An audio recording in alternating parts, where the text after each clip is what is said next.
this world is temporary. Life changes. People come and go. And seasons never last. So no matter what you're going through right now, always remember that your present situation is not your final destination. Don't give up.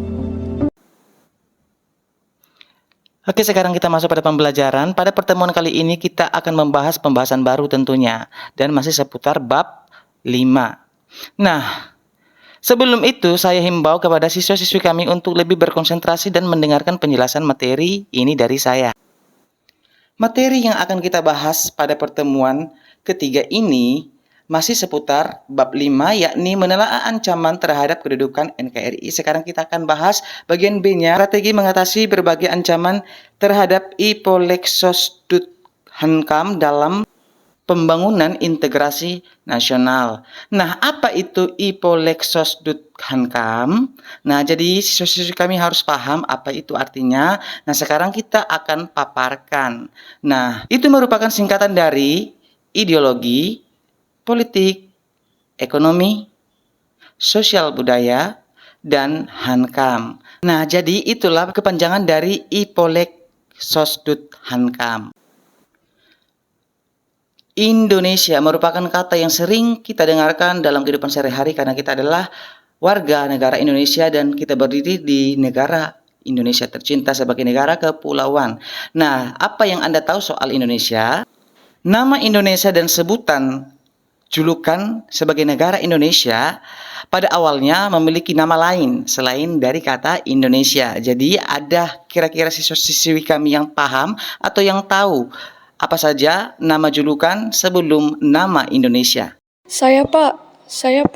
Jadi yang saya ketahui tentang nama julukan sebelum nama Indonesia adalah yang pertama, Dwi Pantara tahun 78 Masehi, 2 Nusantara tahun 1336, 3 Hindia tahun 1497, 4 Hindia Belanda tahun 1596, 5 Insulinde tahun 1860, 6 Kepulauan Melayu tahun 1869, 7 Toindo tahun 1942, dan yang terakhir Indonesia tahun 1945. Nah, bangsa Indonesia merupakan bangsa yang menganut ideologi Pancasila tentunya.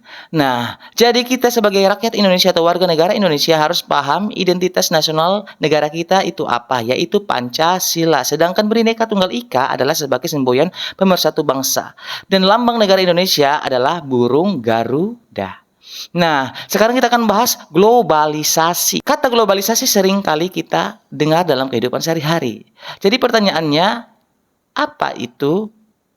Atau ayo, siapa yang paham arti dari kata globalisasi? Saya, Pak.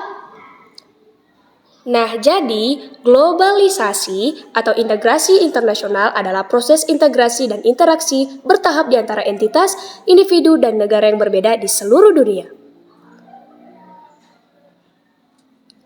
Dengan perkembangan arus globalisasi yang cepat akan meningkatkan kemajuan teknologi di bidang teknologi komunikasi dan transportasi dan akan mempengaruhi sendi-sendi kehidupan suatu negara. Misalnya, 1 kehidupan di bidang ideologi, 2 kehidupan politik, 3 pertumbuhan ekonomi, 4 kehidupan sosial budaya, dan 5 kemajuan dalam sistem Hankam. Nah, sesuai dengan penjelasan dari kawan kalian, jadi intinya atau titik fokusnya globalisasi bisa menjadi peluang dan tantangan bagi sebuah negara, salah satunya Indonesia.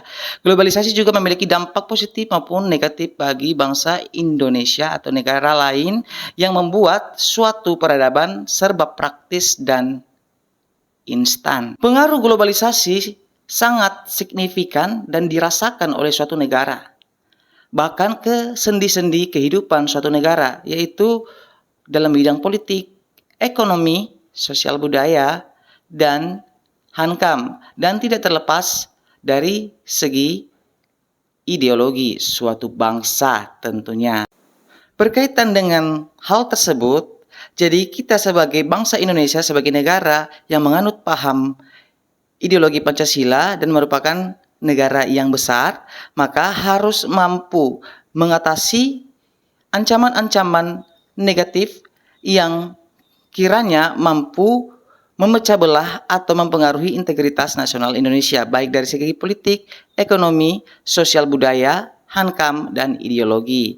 Jadi ada pentingnya perlu strategi untuk menghadapi ancaman-ancaman negatif dari globalisasi. Sebagai bentuk pengaruh globalisasi, maka perlu kiranya kita harus memahami ada beberapa strategi yang dilakukan bangsa Indonesia dalam menghadapi segala ancaman yang mengancam integritas nasional itu sendiri. Nah, apa saja itu kira-kira? Nah, kita akan bahas. Bangsa Indonesia, sebagaimana yang kita pahami bahwa Indonesia menganut paham ideologi Pancasila, harus mampu menumbuhkan sistem pemerintahan yang kuat di mata dunia.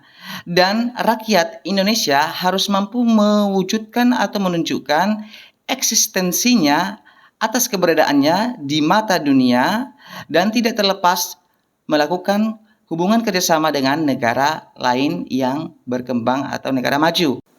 Nah, untuk mencapai hal tersebut, maka bangsa Indonesia melakukan beberapa hal-hal sebagai berikut. Nah, dalam strategi mengatasi ancaman di bidang ideologi dan politik, yang pertama adalah mengembangkan demokrasi politik yang baik dan kuat. Yang kedua, mengaktifkan masyarakat sipil dalam arena politik. Jadi, keikutsertaan masyarakat untuk memberikan suara atau tergabung dalam pengorganisasian arena politik. Yang ketiga, mengadakan reformasi lembaga-lembaga politik tentunya. Dan yang keempat, memperkuat kepercayaan rakyat. Dan yang kelima, menegakkan supremasi hukum. Dan yang terakhir, yaitu memperkuat posisi Indonesia dalam kancah politik internasional tentunya. Nah, sekarang kita masuk kepada nomor 2, yaitu strategi mengatasi ancaman di bidang ekonomi. Nah, dalam hal ini, bangsa Indonesia harus mampu menumbuhkan kesadaran dalam diri masyarakat Indonesia itu sendiri untuk menciptakan suatu kemajuan atau meningkatkan sistem perekonomian di Indonesia. Nah, hal yang perlu dilakukan adalah sistem ekonomi dikembangkan untuk memperkuat produksi domestik bagi pasar dalam negeri. Contohnya, bangsa Indonesia mendirikan atau membuat suatu usaha mikro, kecil, dan menengah, yaitu dengan sebutan UMKM tentunya. Yang kedua, menjadikan pertanian sebagai prioritas utama. Nah, selanjutnya strategi yang dilakukan oleh pemerintah atau negara Indonesia dalam mengatasi ancaman di bidang ekonomi yaitu tidak bergantung pada badan-badan multilateral seperti IMF, Bank Dunia, WTO. Nah, yang keempat, mempererat kerjasama dengan sesama negara atau antara negara yang berkembang yang dilakukan dengan cara perjanjian internasional atau melakukan hubungan internasional dengan luar negeri. Nah, yang ketiga, strategi mengatasi ancaman di bidang sosial budaya. Kehidupan sosial budaya di negara-negara yang berkembang perlu memperhatikan gejala perubahan yang terjadi tentunya, terutama mengenai sebab akibat, misalnya seperti perubahan teknologi abad ke-20 dan kepadatan penduduk atau imigrasi penduduk dalam suatu dunia. Nah, untuk itu yang harus kita pahami dalam pembahasan kali ini, kita harus paham bagaimana dalam menghadapi pengaruh dari luar yang dapat membahayakan kelangsungan hidup sosial budaya, bangsa Indonesia berupaya atau berusaha memelihara keseimbangan dan keselarasan fundamental, yaitu keseimbangan antara manusia dengan alam semesta, manusia dengan masyarakat, manusia dengan Tuhan, dan keseimbangan kemajuan lahir dan kesejahteraan batin tentunya. Nah, untuk pembahasan berikut, bagian nomor 4, strategi mengatasi ancaman di bidang pertahanan dan keamanan nasional. Sebagai bentuk wujud untuk melindungi suatu bangsa dari serangan atau ancaman dalam bentuk militer, maka perlu kiranya memperkuat keutuhan dalam melindungi negara dari ancaman-ancaman yang memungkinkan menghancurkan persatuan dan kesatuan integritas nasional kita. Maka, dalam Undang-Undang Pasal 30 ayat 1 sampai ayat 5 menegaskan bahwa usaha pemerintah dalam mempertahankan dan keamanan negara Indonesia merupakan tanggung jawab seluruh warga negara Indonesia itu sendiri. Jadi, kita sebagai negara Indonesia atau warga negara Indonesia harus turut serta melindungi negara kita dari ancaman militer dari luar.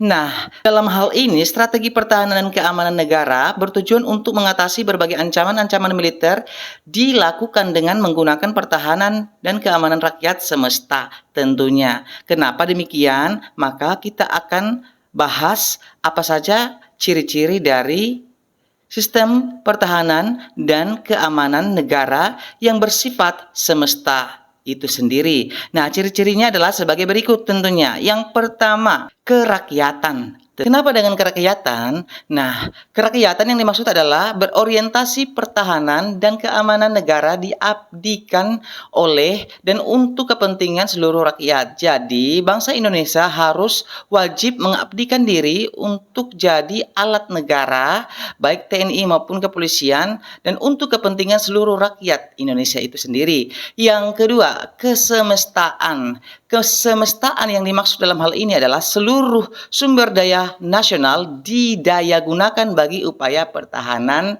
nasional itu sendiri. Yang ketiga yakni kewilayahan, yaitu gelar kekuatan pertahanan nasional dilaksanakan secara menyebar di seluruh wilayah NKRI, tentunya sesuai dengan kondisi geografis sebagai negara kepulauan. Jadi setiap wilayah yang ada di perairan Indonesia diberikan suatu perlindungan dan menempatkan para abdi-abdi negara dalam mempertahankan dan memperkuat pertahanan nasional itu sendiri. Oke.